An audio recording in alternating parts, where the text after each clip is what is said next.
kuamua yanayostahili kwa ajili ya kuchunga masalihi ya waja wake katika ulimwengu. Mvumbuzi wa hakika wa kila kinachoonekana kwa macho na kilichojificha, anayesimamia kwa ufanisi wa kustaajabisha sana uratibu sahihi wa mienendo ya viumbe vyake tangu mwanzo wa safari yao mpaka siku anawahitimisha baada ya kukamilika kipindi maalumu alichokadiria uwepo wao katika dunia. Miongoni mwao wamo anaowachukua katika umri mchanga. Miongoni mwao wamo wanaowachukua katika umri wa matumaini ya wazazi kuvuna kutoka kwao matunda ya juhudi kubwa iliyofanyika wakati wa kuwalea. Miongoni mwao wamo wanaofikia miaka ya udhalili inayomgeuza mtu mzima kutoka kuwa binadamu mwenye maarifa kamili kufika kuwa mjinga wa kiwango cha kutojua lolote linalojiri katika ulimwengu. Uratibu huu wa kifanisi ni katika sanaa zilizotukuka zinazothibitisha uwezo mkuu na maajabu ya Mungu. Ndiye mmiliki wa enzi, aliye na mamlaka kamili isiyoshindwa, ambaye hikma na ajabu zilizo katika mambo yake vimeendelea kudhamini maana halisi ya kuwa yeye ndiye Mungu muabudiwa wa haki, tunayepaswa kulitukuza jina lake kwa kipindi chote cha uhai wetu katika dunia. Tunamshukuru Mola wetu mkarimu kwa fadhila na hisani nyingi na mapenzi makubwa alionayo kwenye maisha yetu sisi, na hasa ukiangalia kutoka kwetu kwenda kwake hakuna chochote cha maana kinachorudi, kwa sababu sisi tunajua ingelikuwa ni binadamu, maana yake tungelihitaji, ili na sisi tulipize mapenzi, tungelihitaji tupate mapenzi kutokea uo upande mwingine. Lakini Mwenyezi Mungu Subhanahu wa Ta'ala yuko tofauti na taratibu za kibinadamu. Ndiyo maana ukihisabu hatua zako na matendo unayoyafanya, halafu ukaambiwa upembue yepi ni kwa kiasi gani au asilimia zipi unamuabudu Mwenyezi Mungu Subhanahu wa Ta'ala, ni asilimia zipi unafanya matendo kwa ajili ya kutengeneza mapenzi baina yako na Mungu, utakuta sehemu kubwa ya matendo yako ni mashaka tu. Sasa ingelikuwa Mwenyezi Mungu akihisabu hatua zako moja baada ya nyingine, ukapita munakasha baina yako na Mwenyezi Mungu Subhanahu wa Ta'ala, leo hii mimi naamini hisani nyingi ambazo Mungu amekufungulia usingelikuwa nazo. Sasa kwa ukarimu huu, wajibu wako wewe, japo kwa kiasi hicho kidogo cha utendaji, angalau muoneshe Mwenyezi Mungu Subhanahu wa Ta'ala kuwa unastahili kuendelea kupokea hisani na mapenzi kutoka kwake. Sote tunajua rekodi zilizoachwa na masahaba wa Mtume Muhammad sallallahu alaihi wasallam, rekodi ya matendo aliyoyaacha wao, halafu ukalinganisha na utendaji wetu sisi watu wa vizazi vya sasa, utakuta sisi kama vile hatustahili kuingia peponi. Lakini Mwenyezi Mungu amesema mtu hataingia peponi kwa matendo yake, bali hisani na fadhila kutoka kwa Mwenyezi Mungu Subhanahu wa Ta'ala. Mwenyezi Mungu ajalie hiki kiasi kidogo cha matendo tunachokitenda, ajalie iwe ndiyo sababu ya kupata hizo hisani na fadhila zake, ili siku ya Kiyama na sisi akatuunganishe na watu wema waliotangulia kwenye hadhara ya Bwana Mtume Muhammad sallallahu alayhi wasallam. Umeingia mwezi mtukufu wa Ramadhani kama ambavyo unaingia mara nyingine zote. Wako ambao kwenye msikiti huu wana Ramadhani 2, wako ambao tangu wawajibikiwe wana Ramadhani 5, Wako ambao tayari wameshaishi sana kiasi kwamba zimeshawawajibikia wao Ramadhani zaidi ya 20, 30, 40 mpaka 50. Sasa tatizo si kuhisabu umepitiwa na Ramadhani ngapi. Tatizo si kuhisabu mie bwana nishafunga Ramadhani 35. Sio tatizo hilo. Tatizo katika Ramadhani 35 ambazo zimekupitia wewe kwa umri wako ambao umetokana na hisani na mapenzi yake Mwenyezi Mungu Subhanahu wa Ta'ala, ni ipi uliitendea haki mpaka ufike mahali useme ama kwa kiasi ninachojijua mimi, namna nilivyofanya katika kutekeleza wajibu wangu kwenye miezi mitukufu, basi Ramadhani 10 hizi katika 15 walau nimefanya juhudi hizi, naamini Mwenyezi Mungu atakuwa amezipokea vizuri. Balil insanu ala nafsihi basira.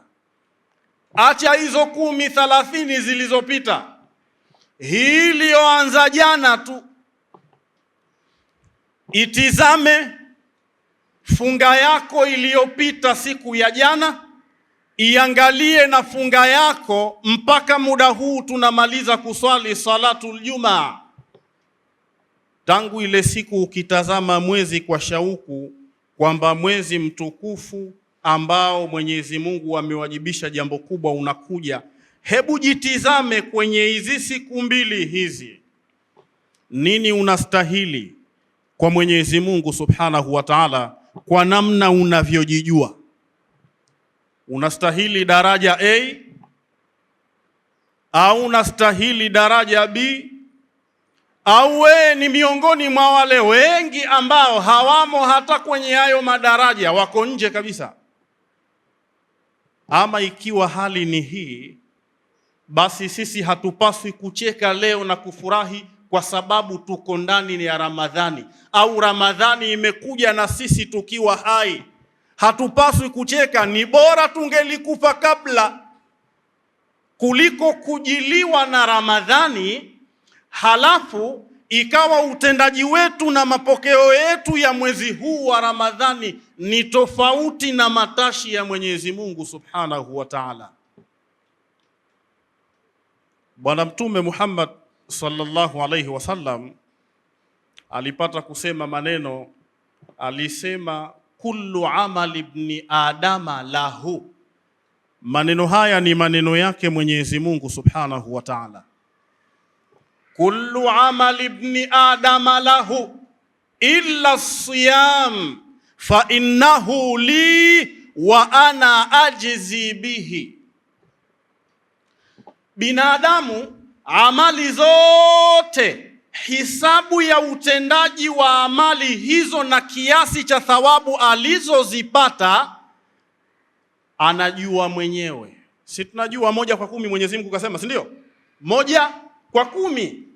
Ukiswali swala 1 umepata thawabu 10. Bahir. Ukitenda jema 1 umepata thawabu 10. Lakini Mwenyezi Mungu kupitia kinywa cha mtukufu wa daraja Bwana Mtume Muhammad sallallahu alayhi wasallam anamwambia awaambie watu, kullu amali ibni adama lahu, amali zote binadamu ni zake, illa siyam, isipokuwa funga tu. Funga ni yangu na mimi ndiye nitakayeilipa, kwa maana mimi ndiyo najua kima cha hisabu za malipo anachostahili mtu aliyefunga siku moja. Unaweza kuona daraja la funga lilivyo. Narudia tena, itizame nafsi yako, mapokeo ya mwezi wa Ramadhani na namna ulivyoifunga kutokea juzi mpaka leo. Ndio utajua, kwa namna nilivyofunga mie, basi mimi ni miongoni mwa watu wa kheri sana. Kwa sababu kila mtu anaijua nafsi yake. Dhahir, tumuheshimu Mwenyezi Mungu Subhanahu wa Ta'ala. Tumuheshimu Bwana Mtume Muhammad sallallahu alayhi wasallam. Tumpende kwa kuonesha utendaji uliotukuka wa kila jambo alilotuagiza tulifanye. Hii ndiyo namna ya kuonesha mapenzi kwa Bwana Mtume Muhammad, kwa sababu nje ya hapo we hutaitwa unampenda, utakuwa sawasawa na wale waliopita ambao angalau wao walijidhihirisha kuwa hawampendi, ikawa basi wakawa minal kafirina, lakini ambao walichagua kudhihirisha mapenzi kwa Bwana Mtume Muhammad sallallahu alaihi wasallam walitambulika kwa utendaji wao kwenye matendo aliyoagiza Mwenyezi Mungu Subhanahu wa Ta'ala wayafanye. Nitasimulia habari kidogo katika kuonesha hadhi ya Bwana Mtume Muhammad sallallahu alaihi wasallam, kuonesha heshima, kuonesha utukufu wa mtume. Pengine wewe unaishi tu, pengine wewe unakwenda tu, mie ni Muislamu, lakini unaweza kuithamini hadhi na utukufu na daraja na heshima la kiongozi wako mtukufu wa daraja Mtume sallallahu alaihi wasallam, kwa kiasi ambacho heshima yako na mapenzi yako yatakuchochea kutengeneza utendaji wa kiwango kinachomridhisha Mwenyezi Mungu Subhanahu wa Ta'ala. Bwana mmoja anaitwa Umair ibn Wahb. Huyu kabla alikuwa ni mshirikina, miongoni mwa washirikina wakubwa ambao walikuwa wakimchukia Mtume Muhammad sallallahu alaihi wasallam. Siku moja mchana aliingia msikiti mtukufu wa Maka kwenye zama ambazo msikiti uko chini ya udhibiti wa makafiri. Alipofika ndani, akamuona bwana mmoja anaitwa Safwan ibn Umayya. Hawa watu ilikuwa likitajwa tu neno Muhammad, wao walikuwa wakikaribia kufa kwa chuki na hasira. Basi wawili hawa wakakaa pamoja, wakajadiliana mambo mengi, wakawakumbuka mabwana zao ambao muda mchache nyuma walitoka kuuliwa kwenye vita ya Badri ambayo Waislamu walipigana na makafiri wakati ule. Baada ya kukumbuka marafiki, wakawakumbuka wapenzi, wakakumbuka mambo mengi ya mazoea ambayo yalikatwa kwenye siku ile ya Badri baada ya kufa watu wao wengi. Safwan ibn Umayya akasikika akisema, wallahi laisa fil aishi khairun ba'dahum, wallahi mie naapa maisha haya hakuna tena la kheri, amani, furaha, mahaba, mawadda yamekwisha ondoka baada ya wapenzi wetu kuondoka siku ile ya vita ya Badri ambayo Wakristo mushrikin walipambana na Waislamu chini ya bendera ya Bwana Mtume Muhammad sallallahu alaihi wasallam. Basi Umair, chuki inamuenda, roho inafukuta kweli kweli.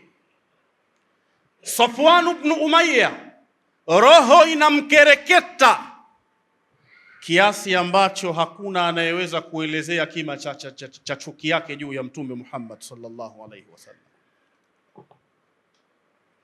Umair baada ya maneno yale akasikika akasema laula duyunun alayya laisa indi ma aqdhiha bihi wa iyalun laisa akhsha alayhim adh-dhaya'a min ba'di lamadhaitu ila Muhammadin wa qataltuhu wa hasamtu amrahu wa kafaftu sharra. Anasema kumwambia Safwan, lau isingelikuwa madeni nilionayo, nimekopa sana kwa watu, halafu sina uwezo mimi wa kuyalipa haya, isingelikuwa hayo, na isingelikuwa nina watoto wengi ambao ninaogopa baada yangu mimi hakuna atakaye wasimamia, mimi kwa hakika ningelitoka moja kwa moja nikenda aliko Muhammad ningemuua, nikazuia hizi shari anazoziendesha kwenye dunia. Tafsiri ya mambo iko kwenye pande mbili. Unapotenda jambo lolote lile la maslaha, mfano, tafsiri ziko hizi. Uko upande ambao utasimama na wewe, upande huo utatafsiri matendo yako kwenye njia ya kheri na furaha, si ndio? Lakini upande mwingine hawawezi kukuzungumzia kwa kheri, wewe watakuzungumzia vibaya, sawa? Safwan baada ya kusikia maneno haya yanayoashiria chuki kubwa alionayo Umair, akayachukulia faida maneno yake, akamwambia Umair, ikiwa kiasi cha chuki yako imefika kiwango hicho, basi mimi nadhamini madeni yako yote, vyovyote atakavyofika mie nitayalipa. Lakini acha madeni tu, watoto wako hata kama itakuwa ni kundi kubwa, walete, nitawaunganisha na wanangu na nitawalea mimi mamtaddat bi alhayatu, muda wote ambao mie nitakuwa hai. Wa inna fi mali min alkathrati ma yasauhum jamia wa yakfulu lahumul aisha raghida. Na ujue tu, usiwe na wasiwasi, we kama umeshafikia kiwango hicho, we nenda kafe ukamuue mtume, lakini utauliwa huko. Madeni yako nitayabeba mimi, ndiye dhamana, lakini wanao nitawaunganisha na wangu, nitawalea kwa pamoja mpaka nife, na kiasi kikubwa cha mali kinachotosha kudhamini maisha mazuri ya watoto wako baada yangu mie. Kwa hiyo usiwe na wasiwasi bwana. Unaweza kuona mwenyewe kiwango cha chuki, hasira walizokuwa nazo watu hawa. Yule bwana Umair akatoka moja kwa moja akaelekea zake Madina. Alipofika Madina, Umar akamuona, akampelekea taarifa mtume, akamwambia Umair ibn Wahbi amekuja huku, na mie nahisi hajaja kwa jambo zuri, huyu ana mpango mbaya. Mtume akamwambia mwambie aje. Akatoka Umar akamfuata Umair ibn Wahbi, akamkunja shingoni kweli kweli, akamuinua kama ile mnayoita Tanganyika jeki siku hizi, akampeleka mbele ya hadhara ya Mtume Muhammad sallallahu alaihi wasallam. Alipomfikisha Mtume akamuona yuko kwenye hali ile, akaona anamdhalilisha, akamwambia muache, usimfanye hivyo. Dhahir, alipomwambia amwache, akamuacha, alafu akamwambia sogea nyuma. Mtume akamuuliza Umair, akamwambia ya Umair, baada ya maneno mengi nimekata kidogo, akamwambia ya Umair, maladhi jaa bik. Sie na nyie tumetoka kwenye hasama kubwa juzi hapa. Leo umefunga safari, ukawa tayari kuhatarisha maisha yako, umekuja hapa, nini kimekuleta? Akamwambia jitu arju fakaka hadha al-asiri alladhi fi aidikum, nimekuja kumkomboa mtoto wangu, yuko kwenye mikono yenu, nataka mumwachie nirudi naye nyumbani kwetu. Akamwambia ikiwa umekuja kumkomboa mtoto wako, ilo panga ulilolining'iniza shingoni mwako lina maana gani? Mtume akamwambia Umair akamwambia Mtume, panga hili unaloliona halina maana yoyote, kwa sababu ingelikuwa lina maana panga hili lingelitusaidia juzi kwenye ile vita yetu na nyie. Kwa hiyo halina maana, lisikuogopesha hili. Dhahir. Mtume akamwambia tena, hebu niambie kweli, maladhi jita bi, nini umekuja nalo hapa? Akamwambia wallahi ma jitu illa lidhaka, mimi sijaja isipokuwa kwa jambo hili hili tu ninalokuambia. Sasa hapa ndipo utakapojua kwamba mtume ni mtume wa haki wa Mwenyezi Mungu Subhanahu wa Ta'ala. Yuko ndani na masahaba zake. Umair amewasili akiwa na dhamira mbaya juu ya Mtume sallallahu alaihi wasallam. Hakuna anayejua, kwa sababu masafa ya kutoka Madina mpaka kufika Makka, ambako kilikaliwa kikao cha watu wawili walio na chuki kubwa na Mtume, ni masafa marefu yasiyohesabika ambayo kwa wakati ule isingeliwezekana mtu kutoka akaenda kule kupata habari ndani ya siku moja. Mtume baada ya kumwambia niambie kweli, akakataa kusema kweli, akamwambia bal ka'atta anta wa Safwan ibn Umayya inda al-hijri wa tadhakartuma ashab al-qalibi min qatla Quraish. Wewe na Safwan ibn Umayya mlikaa kwenye hijri Ismail ndani ya msikiti mtukufu, halafu mkakumbuka yaliyowakuta wakati wa vita yetu na nyie, mkawakumbuka wakubwa zenu, mkakumbuka wapenzi wenu, mkawakumbuka marafiki wenu walioacha roho na nafsi zao kwenye siku hiyo ngumu ya vita ya kukumbukwa baina yetu sisi na nyinyi. Thumma tadhammana Safwan ibn Umayya dainaka wa iyalak. Safwanu, baada ya kuwa umemwambia kinachokuzuia kuja hapa kuja kuniua mimi ni kwamba una madeni na watoto wengi ambao hujui utamwachia nani, Safwanu akadhamini kukulipia madeni, akadhamini kuwalea watoto wako. Baada ya kudhamini, umetoka moja kwa moja unakuja hapa kutekeleza mpango wa mauaji yangu mimi. Wallahu hailun bainaka wa baina ma turid. Lakini nikuambie tu, Mwenyezi Mungu amezuia mpango wako na hilo unalolitaka. Hapa alishahadia akasema ashhadu an la ilaha illa Allah wa ashhadu anna Muhammadan rasulullah. Nukta moja ilitosha kumbadili mtu aliyekuwa na chuki ya kiwango ambacho alikuwa tayari kuhatarisha maisha yake yeye kufikia kuwa mpenzi mkubwa sana wa Mtume Muhammad sallallahu alayhi wasallam. Akawekwa kwenye grupu la Waislamu. Mtume akawaambia masahaba, mfundisheni dini yake aweze kuelewa ya kufanya. Kuanzia hapo akabeba dhamana ya utendaji, ambayo na sisi leo tumeibeba dhamana hiyo. Dhahir, uzuri au tofauti iliyopo baina yetu sie na yeye ni kwamba yeye alizaliwa akiwa mushrik, akakuwa akiwa mushrik, akaishi maisha ya kumchukia mtume kweli kweli. Lakini wewe hujawahi kumchukia mtume, naamini hivyo, bali akitajwa vibaya na watu wewe mwenyewe wawezalia ikiwa huwezi kuchukua hatua yote, si ndio? Lakini nini umefanya kwenye haki ya kulinda heshima ya huyu unayedai unampenda sana kuliko watu wengine? Umefanya amal alizokuelekeza kwa kiwango kinachotosha kumridhisha na kuyathibitisha mapenzi yako kwake yeye? Unafunga inavyostahili, unasali inavyostahili, unafanya muashara mwema na wenzako kwenye dunia inavyostahili?